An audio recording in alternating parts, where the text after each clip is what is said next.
सबसे प्रथम परमाराध्य गुरुपाद पद्म नित्यलीला प्रविष्ट अष्टोत्तरशत श्री श्रीमद् भक्तिवेदांत श्रीला नारायण गोस्वामी महाराज के चरण में नित्यलीला प्रविष्ट अष्टोत्तरशत श्री श्रीमद् भक्तिवेदांत स्वामी महाराज के चरणों में अनंत कोटि दंडवत प्रणाम अर्पण करता हूँ। हम लोग ये जानते हैं कि कृष्ण इस जन्माष्टमी के समय जन्माष्टमी हम लोग बोलते हैं। तो जैसा कि हम लोग कुछ दिन पहले जब बलराम जी का जयंती हुआ था, हम लोग इस विषय में चर्चा कर रहे थे कि जयंती और अवतार में क्या डिफरेंस है। वृंदा ने भी हमें क्वेश्चन किया था कि क्या हम लोग राधा जयंती बोल सकते हैं। ये प्रश्न भी वृंदा ने किया था। बहुत उत्तम प्रश्न है।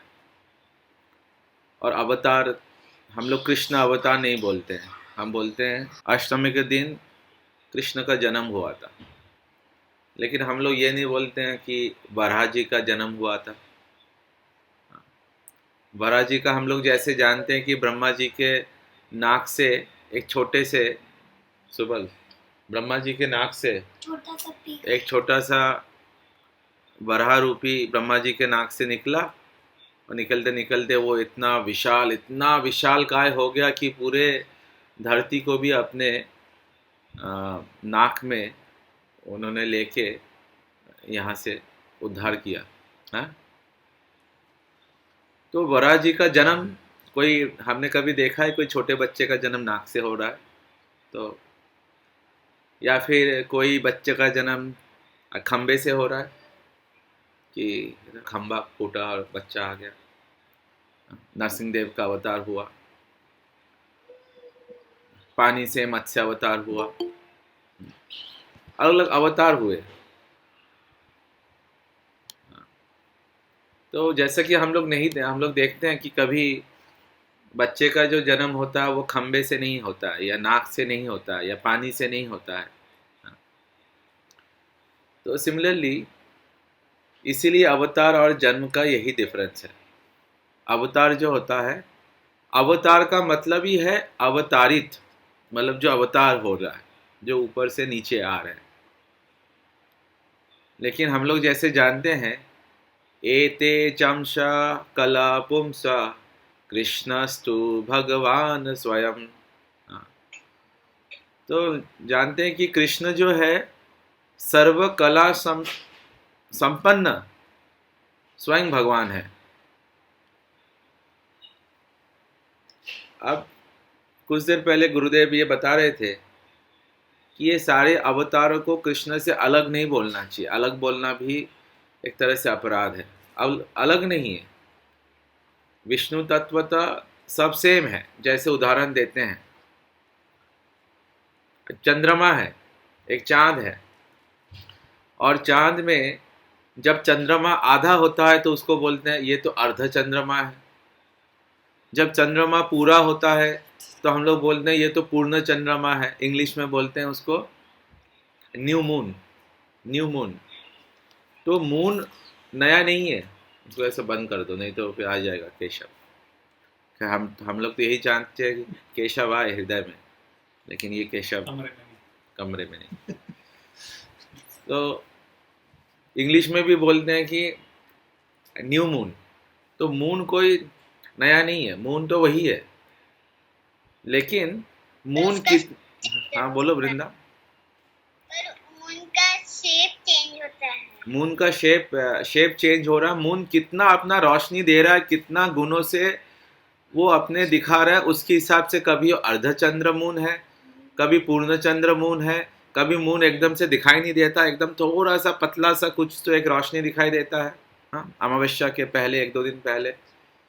तो मून कितना अपना रोशनी दिखा रहा है, मून है वही, लेकिन अपनी रोशनी कितनी दिखा रहा है उसके हिसाब से वो मून है। उसी प्रकार भगवान में 16 गुण होते हैं। हाँ, उन 16 गुणों का लिस्ट है। जब भगवान उन 16 गुणों को नहीं दिखा के 12 गुणों को ही भगवान को दिखाना है, जब उन 12 गुणों को ही भगवान को दिखाना है तो वो सीता जी के रूप में आते हैं। और सीता जी को प्रसन्न करने के लिए फिर भगवान राम आते हैं।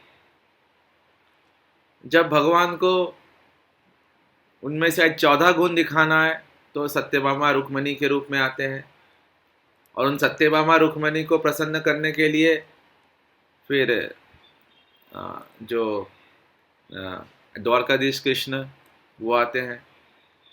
और जब भगवान 16 गुणों संपन्न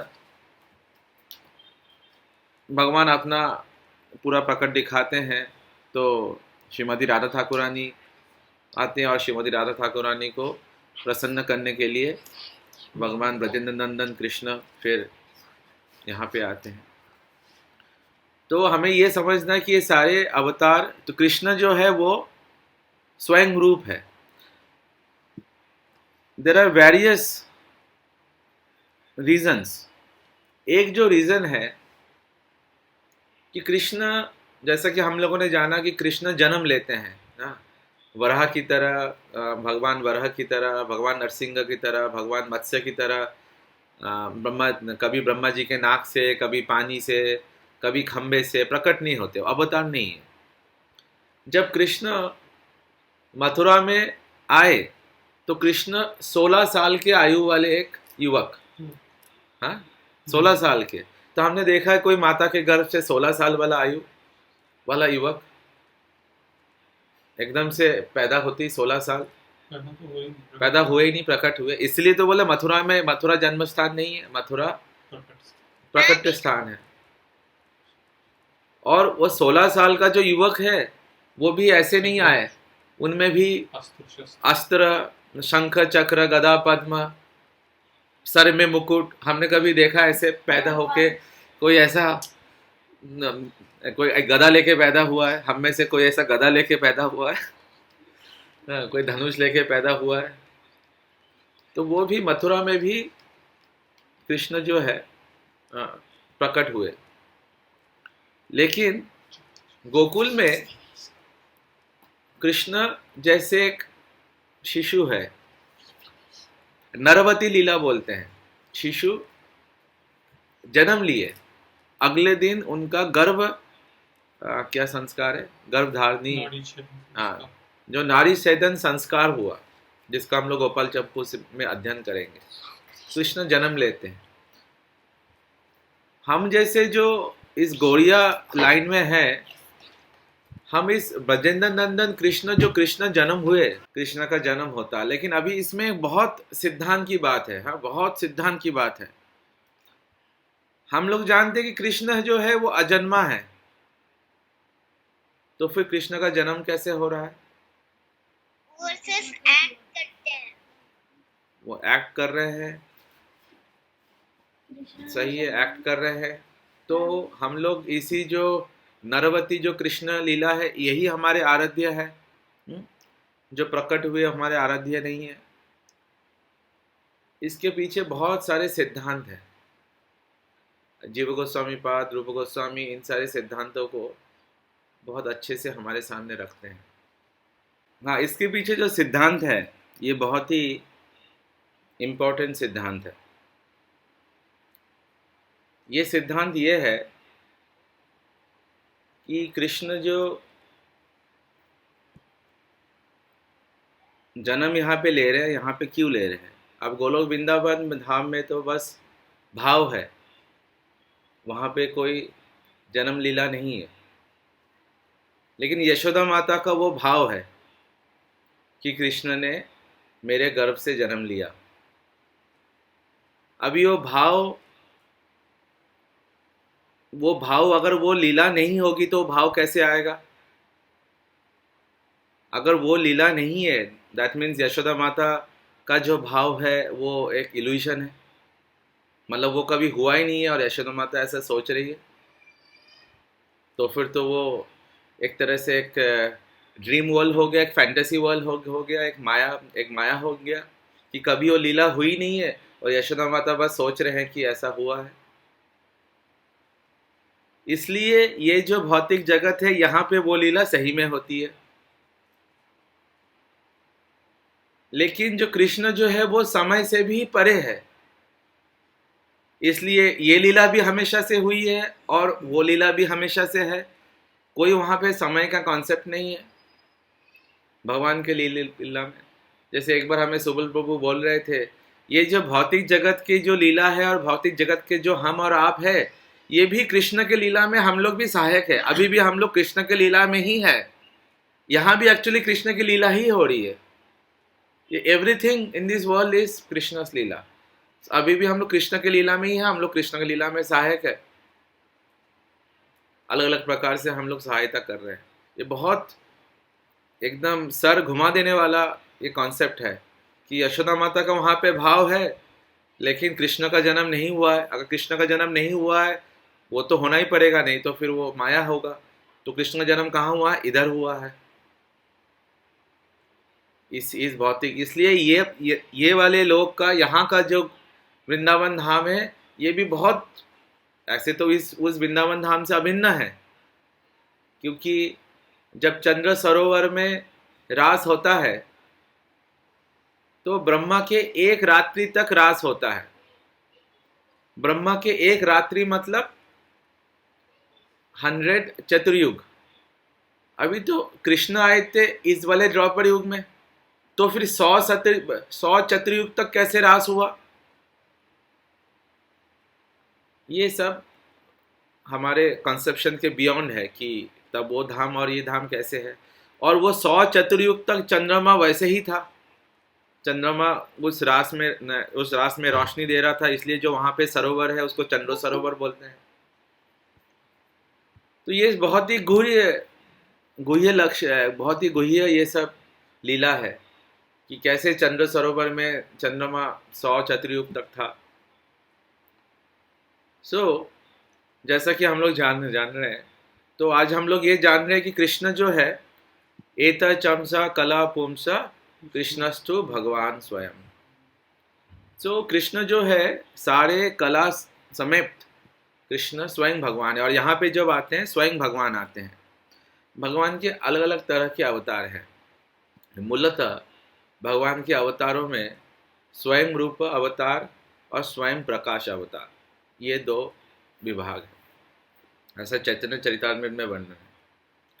तो स्वयं रूप अवतार में जहाँ पे कृष्ण स्वयं ही है, जैसे जब इस वृंदावन में आते हैं तो कृष्ण स्वयं आते हैं हमारी तरह। जैसे हमारी आत्मा अलग है, आत्मा के अंदर एक सूक्ष्म शरीर है, उसके अंदर फिर शरीर है जो पंचभूत शरीर है। कृष्ण का ऐसा नहीं है। कृष्ण का वही है, सब कुछ ही कृष्ण ही है। उनमें आत्मा बॉडी ऐसा कुछ कॉन्सेप्ट नहीं है। Everything is Krishna. तो ब्रजेंद्र नंदन कृष्ण जो गोपालक कृष्ण है, वह स्वयं रूप कृष्ण है। फिर जो स्वयं प्रकाश कृष्ण है, उसमें भी जो स्वयं प्रकाश जो कृष्ण का अवतार है, उसमें भी जैसे हम लोगों ने कल देखा, प्रभाव प्रकाश और वैभव प्रकाश, ये 2 मूल है। एक और भी है आवेश रूप, उनके बारे में हम लोग कब ये करेंगे। प्रभाव प्रकाश, वैभव प्रकाश और आवेश रूप प्रकाश। तो जो प्रभाव प्रकाश है, जैसे प्रभाव प्रकाश मतलब जब थोड़े समय के लिए, बहुत थोड़े समय के लिए कृष्ण अपने आप को ही बहुत सारे एक्सपेंशन में या 1-2 एक्सपेंशन में एक्सपैंड करते हैं, बहुत थोड़े समय के लिए उस लीला संपन्न के लिए। और उस लीला का संपन्न जब हो जाता है तो कृष्ण फिर से उसको अपने अंदर ले लेते हैं। तो उसको बोलते हैं प्रभाव प्रकाश। जैसे जब रास लीला के समय ब्रज में हर गोपी के साथ कृष्ण है, तो कृष्ण का प्रभाव प्रकाश है। वो भी स्वयं रूप कृष्ण ही है, मतलब स्वयं प्रकाश कृष्ण है, प्रभाव प्रकाश है। जब चैतन्य महाप्रभु, जब जगन्नाथ रथ यात्रा हो रहा है और चैतन्य महाप्रभु अलग अलग टोली में नृत्य कर रहे हैं, हर टोली में महाप्रभु है, तो महाप्रभु का प्रकाश प्रभाव प्रकाश है। जब द्वारका में अलग अलग 16,108 महल है, 108 रानियां हैं, 108 के साथ कृष्ण ही है, प्रभाव प्रकाश। और भी जैसे प्रभाव प्रकाश में आते हैं जो मोहिनी को भी प्रभाव प्रकाश बोलते हैं। मोहिनी मूर्ति जो भगवान के अवतार है, सो कैसे मोहिनी मूर्ति थोड़े समय के लिए आते हैं और फिर उस लीला को संपन्न करने के लिए चले जाते हैं। एक बार जब भगवान शंकर को भगवान के मोहिनी मूर्ति रूप का दर्शन करने की इच्छा हुई, तो उन्होंने बोला कृष्ण मुझे आपके मोहिनी मूर्ति रूप के दर्शन करने। तो कृष्ण बोले आर यू श्योर, आप सही में चाहते हो? शंकर बोले हाँ हाँ हाँ प्रभु, कृपया आप अपने मोहिनी मूर्ति रूप का दर्शन करवाइए। तो भगवान तो शंकर जी वहाँ पे कैलाश में तपस्या कर रहे हैं और एकदम से जो नूपुर की आवाज़ एकदम छम छम करके आने लग गई और शंकर जी का तपस्या एकदम से हो गया। अरे इतना सुंदर, और एकदम से सुगंध आने लग गया। फिर देखा शंकर जी, देखे अरे जैसे उन्होंने शंकर जी ने मोहिनी रूप को देखा, शंकर जी के हाथ से त्रिशूल गिर गया। हाँ, शंकर जी का जो मृग छाला था वो भी गिर गया, जो शेर का वस्त्र बना था वो भी गिर गया, और उनके पीछे भागने लग गए मोहिनी के पीछे, मोहिनी मूर्ति भगवान के पीछे। और मोहिनी भगवान एक बार इधर प्रकट हो रहे, एक बार उधर प्रकट हो रहे। शंकर जी पूरे जगह से जा रहे, पूरे घूमे जा रहे उनके पीछे पीछे, और ऐसे ऐसे जंगलों से जा रहे थे जहाँ पे बहुत सारे ऋषि मुनि थे जो शिव भक्त है। हाँ, वो ऐसे तपस्या कर रहे हैं, वो ऐसा सोच रहे हैं कि अगर मैंने अपने इंद्रियों को कंट्रोल कर लिया यही सबसे बड़ा होगा। और वो ऐसा कर रहे हैं, शिवोहम शिवोहम शिवोहम। तो शिव जी की तपस्या कर रहे हैं और सामने से एकदम से नींद खुला, रहे जिनका हम तपस्या कर रहे हैं वो खुद ही भाग रहे हैं। हम बोल रहे हैं शिवोहम, शिव जी की आराधना कर रहे हैं और शिव जी खुद ही उधर जा रहे हैं इनके पीछे। तो बोले ये हम किन के तपस्या कर रहे हैं। तो फिर अंतिम में ये होता है। तो ऐसे हम लोग देखते हैं कि मोहिनी रूप भी एक लीला संपन्न करने के लिए आते हैं और फिर संपन्न करके फिर चले जाते हैं। और कृष्ण का जो वैभव प्रकाश है, जहाँ पे कृष्ण अपना एक्सपेंशन तो करते हैं, जो उनसे तो एकदम सेम होते हैं, लेकिन उनका अपना कैरेक्टरिस्टिक भी होता है। जैसे हम लोगों ने अभी ये किया कि बलराम जी कृष्ण के वैभव प्रकाश है। सो एक्सेप्ट जैसे कुछ चेंज है, जैसे बलराम जी और कृष्ण में क्या चेंज है, बलराम जी सफ़ेद है और कृष्ण काले हैं। बलराम जी जो है सेवक भगवान है और कृष्ण सेव्य भगवान है। तो ऐसे वैभव प्रकाश भी हम लोग कृष्ण का देखते हैं। तो ऐसे अलग अलग अवतार है, लेकिन जब कृष्ण इस ब्रज में आते हैं वो स्वयं कृष्ण। हम लोगों ने जैसे सुना कि भगवान राम जी भी 14 कला संपन्न, नहीं 12 कला संपन्न, जो वासुदेव कृष्ण या द्वारकाधीश कृष्ण भी 14 कला संपन्न, लेकिन ये 16 कला संपन्न कृष्ण स्वयं इस ब्रज में आते हैं। और इस ब्रज में जो नरवती लीला करते हैं, नरवती लीला मतलब जहाँ पे ऐश्वर्य तो है, जैसे वासुदेव में मथुरा में जो वासुदेव कृष्ण है वो भी कृष्ण है, लेकिन वहाँ पे ऐश्वर्य ज़्यादा है। लेकिन यहाँ पे जो ऐश्वर्य है ये माधुरता द्वारा ढका है। ऐश्वर्य तो वहाँ भी है। ऐश्वर्य मतलब anything which is not possible by normal human being. जैसे कोई भी ऐसा कार्य जो एक साधारण आदमी उसको कर नहीं सकता। अभी ब्रज की जो लीला है वो माधुर्यतापूर्ण है, उसमें कृष्ण एक इवन जो त्रिनाव्रत और पुतना लीला है वहाँ भी बोलते हैं कि वहाँ पे कृष्ण ने उनका वध नहीं किया। कृष्ण के अंदर जो जो कृष्ण के अंदर जो वासुदेव कृष्ण है या विष्णु है, उन्होंने आके उनका ये किया। और लोग कृष्ण का क्या था, जब त्रिनाव्रत उनको ऊपर लेके गए या जब पूतना उनको लेके गई तो कृष्ण ने एकदम से पीने लग गए। कृष्ण तो अपने जो नरवती लीला ही कर रहे हैं, लेकिन कृष्ण के अंदर का जो वासुदेव कृष्ण है या विष्णु है, उन्होंने फिर उनका वध किया। कृष्ण तो अपना माधुर्य लीला ही कर रहे हैं। या जब तीनावत लेके गए, ऐसा गोपाल चंपू में वर्णन है, जब तीनावत वहां पे लेके गए, कृष्ण उनको एकदम जोर से पकड़ लिया। क्योंकि कृष्ण एक छोटा बच्चे को अगर ऊपर कोई लेके जाता है तो छोटा बच्चा एकदम डर जाएगा ना, एकदम से वो पकड़ लेगा, एकदम इतना जोर से पकड़ लेगा कि अगर बहुत जोर से पकड़ लेगा तो कस के पकड़ लेगा, कस के पकड़ लेगा तो हमारी फेफड़ा फेफड़ा बढ़ नहीं पाएगा, वो सांस नहीं ले पाएगा, क्योंकि फेफड़े की जो मसल्स है वो एक्सपैंड नहीं हो पाएगी, एक्सपैंड नहीं हो पाएगा, सांस नहीं ले पाएगा, तो वो ये हो जाएगा।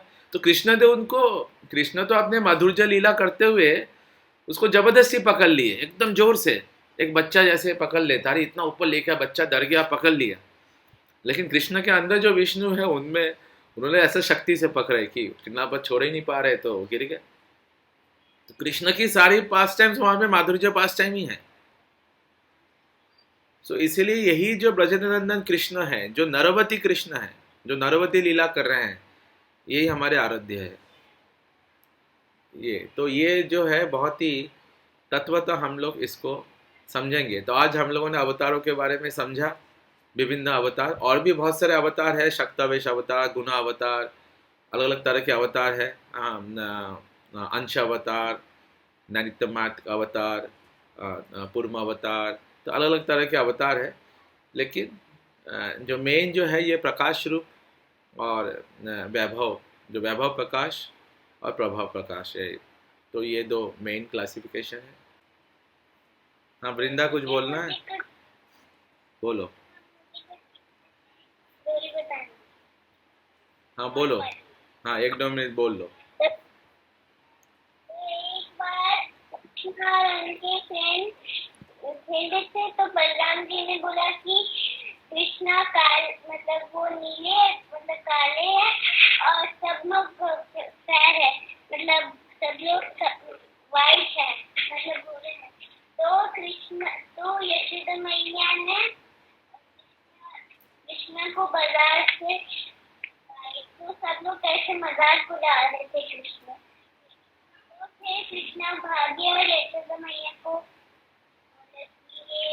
बोल रहे सब लोग मेरी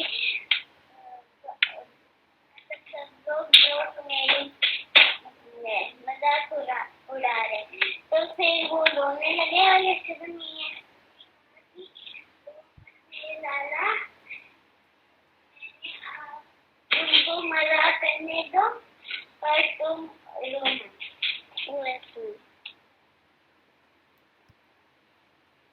बहुत सुंदर वृंदा। ठीक है, तो कैसे कृष्ण को मुझे हाँ प्रभु जी, बोलो माधवी। प्रभु जी मुझे 2 श्लोक कहने हैं चैप्टर 2 के। बोलो। भगवत गीता चैप्टर 2 श्लोक का नंबर 41। नेहा विक्रमनाशोस्ति प्रत्यवायो न विद्यते स्वल्पम अभ्यस्य धर्मस्य प्रायते महतो भयात्। भगवत गीता चैप्टर 2 श्लोक का नंबर 41। व्यवसायात्मिका बुद्धि एकेहा कुरु नंदन बहुशाकायनन्ताश्च बुद्धयो व्यवसायिनाम्। हरे कृष्णा प्रभु जी। प्रभु जी बोलो मंजरी, बोलो। नष्टप्रायेषु भद्रेषु नित्यं भागवत सेवा भगवती उत्तम श्लोके भक्तिर्भवति नैष्ठिकी। कृष्णाय वासुदेवाय देवकी नंदनाय च नंदगोपकुमाराय गोविंदाय नमो नमः। बहुत सुंदर। प्रभु जी नया विक्रम मनाते प्रतिमान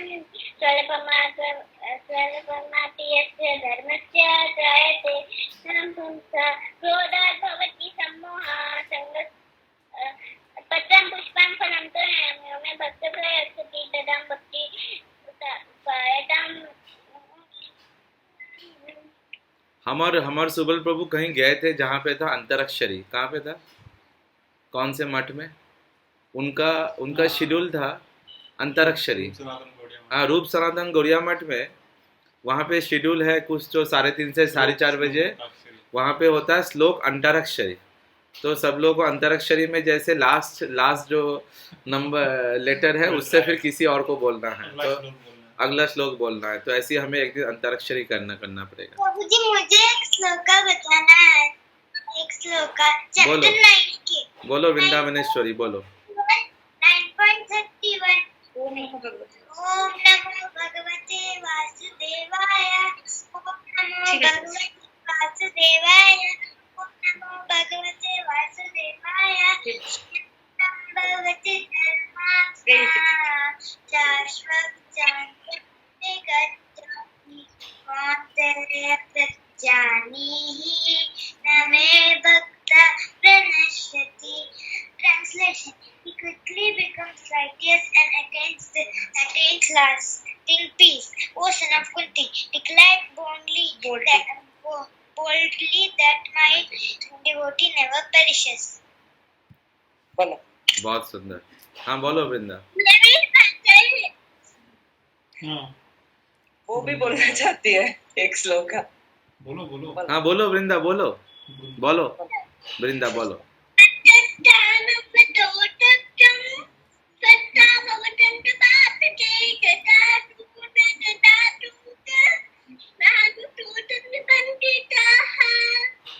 वाह खूब सुंदर, खूब सुंदर।